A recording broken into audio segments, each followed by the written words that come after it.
Thomas's arrival.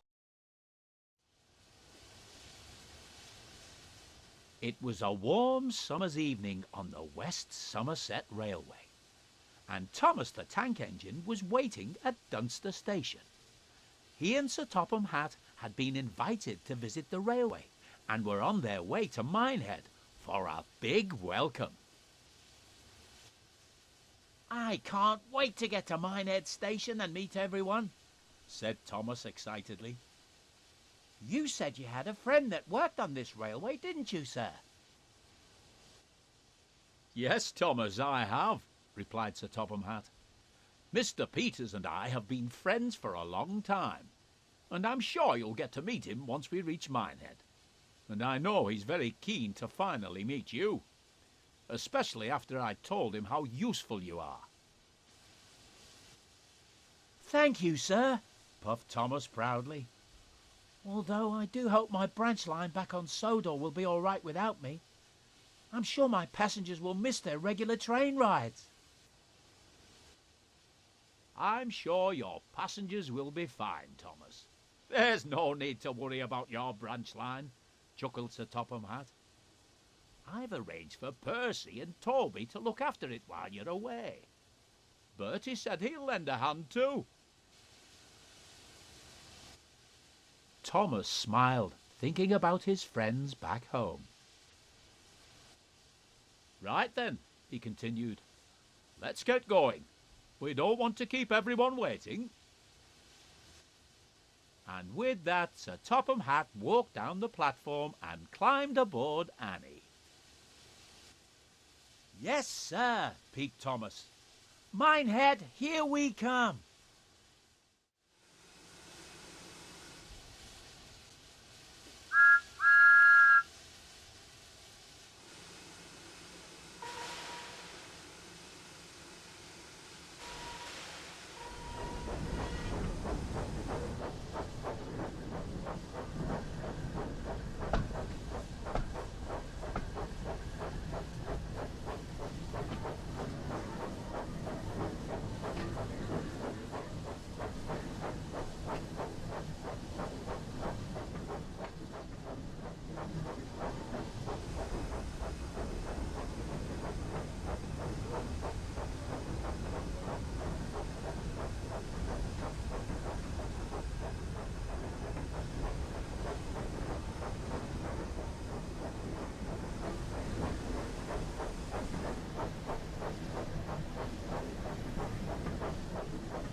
"I wonder what kind of jobs I'll get to do here," wondered Thomas. "I do hope we get there soon. I can't wait to get started." "Yes, it will be nice to finally arrive," said Annie sleepily. "I don't know about you, Clarabel, but I'm rather looking forward to a nice long rest after our long journey here." "Yes, Annie, it'll be nice to finally rest my wheels for the night. You should get some rest too, Thomas. You don't want to be tired tomorrow, do you?" "But I'm too excited. There's going to be a party tomorrow night to welcome us to the railway, and I want to make a good impression and show everyone that I'm a really useful engine, especially as we've come all this way." "We understand," sympathised Annie. "But as Clarabel said, you don't want to end up being tired and running late on your first day." Despite his excitement, Thomas couldn't help but be tired too.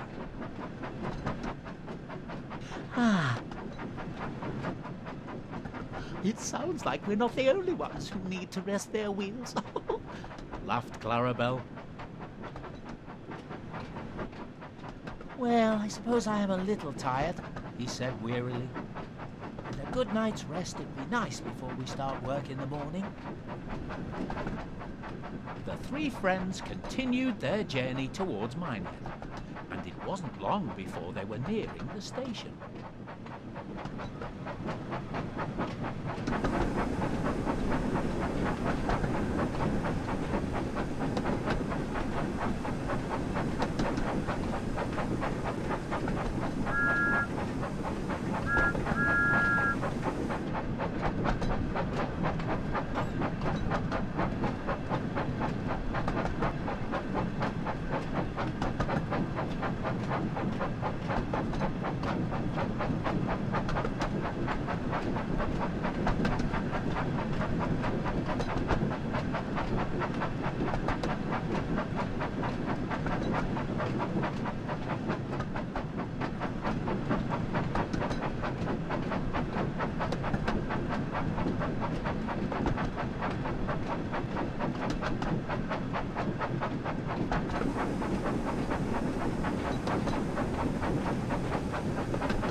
Thomas's train pulled into the station, he looked around and noticed a smartly dressed man standing on the platform.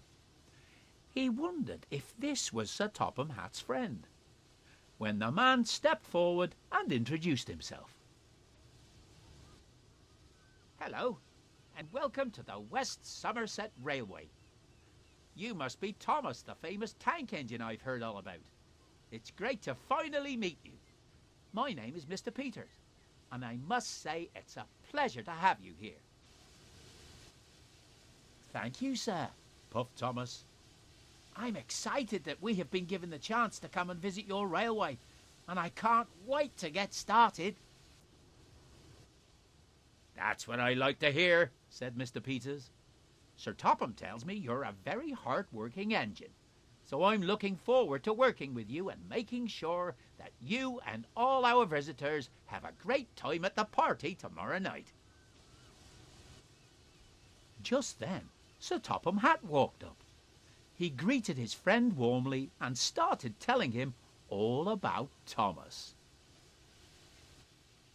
"Thomas is one of the most useful engines I know, and I'm sure he'll prove to be a credit to your railway." "That's wonderful to hear," replied Mr. Peters.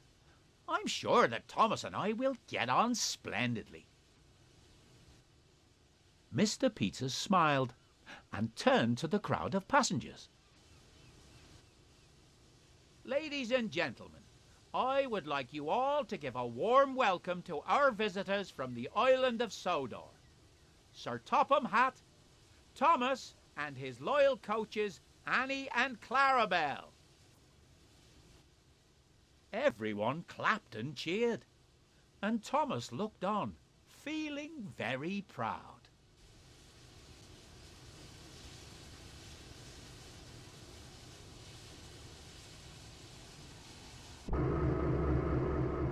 But no one noticed that a familiar diesel engine was watching them from afar.